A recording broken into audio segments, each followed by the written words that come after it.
Whoops, my cookie. Picture this. You're walking along freshly baked cookie in hand, when suddenly you trip. The cookie takes a nosedive, landing smack dab on the floor. Your heart sinks, but then you remember the age-old 5-second rule.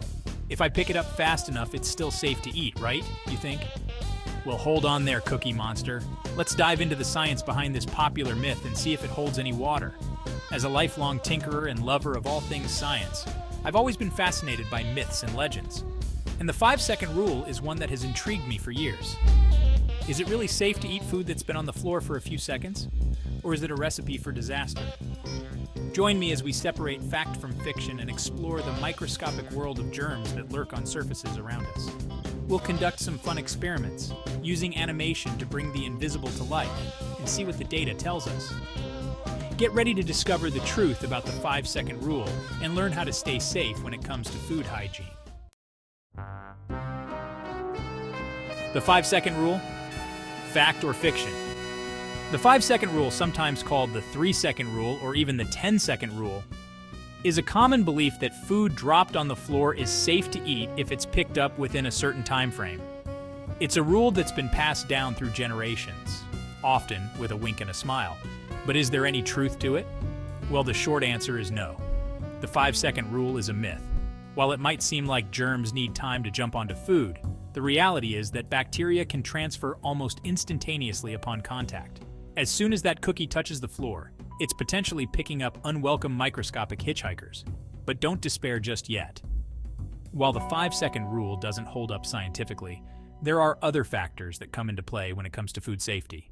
The type of surface, the type of food, and the overall cleanliness of the environment all contribute to the risk of contamination. So while we can debunk the myth of a magical time limit for dropped food, it's important to understand the nuances of bacterial transfer and how to make informed decisions about what we eat. Let's delve deeper into the world of germs and explore these factors in more detail. Germs, the unseen enemy. Germs, those microscopic organisms invisible to the naked eye, are everywhere. They live on surfaces in the air and even on our bodies. While many germs are harmless, some can cause illness, and they're constantly on the lookout for new places to colonize. When food comes into contact with a contaminated surface, bacteria can transfer onto the food. This is true whether the food is on the floor for 5 seconds or 5 minutes. The type of bacteria present depends on the environment, but common culprits include E. coli, Salmonella, and Staphylococcus aureus, all of which can cause food poisoning. The symptoms of food poisoning can range from mild to severe, including nausea, vomiting, diarrhea, abdominal cramps, and fever. In some cases, food poisoning can even be life-threatening.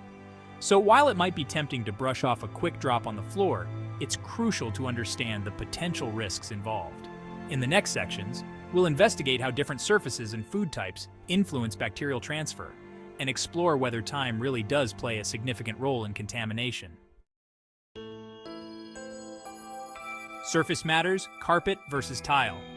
Imagine dropping your cookie on a plush carpet versus a smooth tile floor.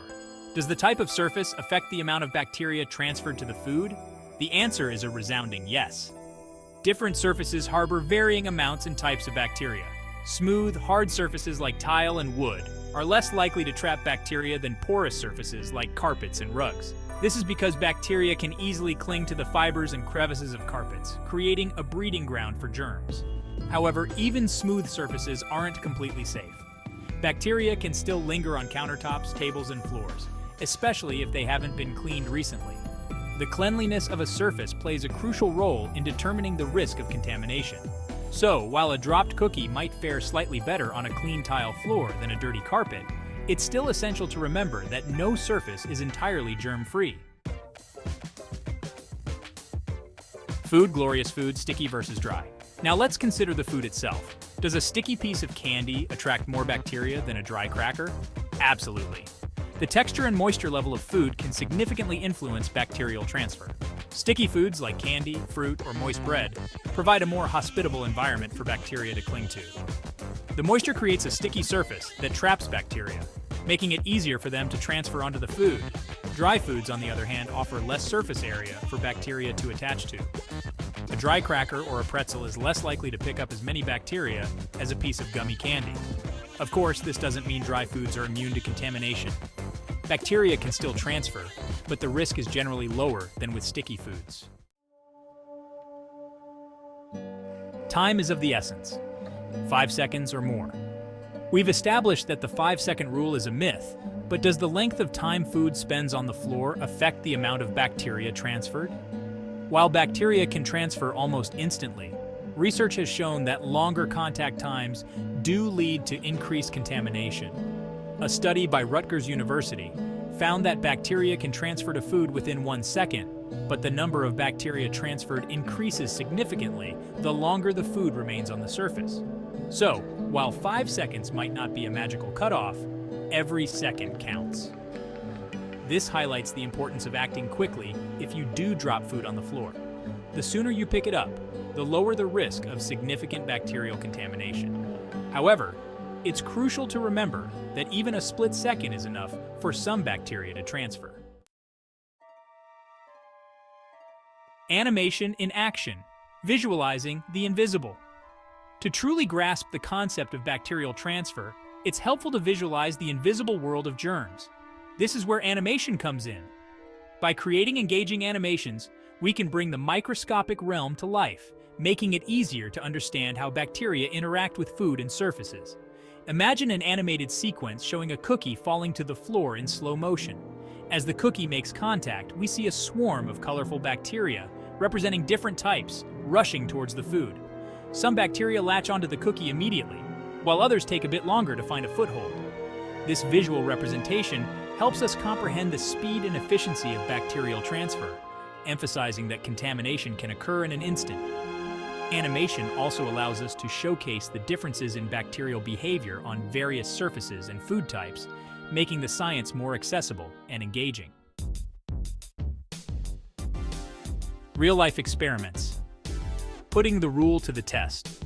To solidify our understanding of the 5-second rule, let's conduct some real-life experiments. We can test different surfaces, food types, and time intervals, using agar plates to culture the bacteria transferred from the floor to the food. For example, we can drop a piece of bread on a tile floor and a carpet for 5 seconds each, then place each piece on a separate agar plate. We can repeat this experiment with a sticky piece of candy and a dry cracker. After incubating the plates for a few days, we can observe the bacterial growth and compare the results. The experiment will demonstrate the principles we've discussed, showing how surface type, food type, and time all influence bacterial transfer. Seeing the actual bacterial colonies growing on the agar plates will provide a tangible representation of the microscopic world and the potential risks involved in eating dropped food. Conclusion: stay safe, not sorry. So there you have it. The 5-second rule is officially busted. While it's a fun and enduring myth, the science tells us that bacterial transfer can happen instantaneously upon contact. However, we've also learned that the type of surface, the type of food, and the overall cleanliness of the environment all play a role in determining the risk of contamination. While a quick drop on a clean floor might not be as disastrous as a prolonged stay on a dirty carpet, it's always best to err on the side of caution. When it comes to food safety, it's essential to prioritize hygiene and common sense. Wash your hands thoroughly before handling food, clean surfaces regularly, and be mindful of where you place your snacks. And if you do drop something on the floor, don't rely on a mythical time limit. Instead, assess the situation, consider the factors we've discussed, and make an informed decision.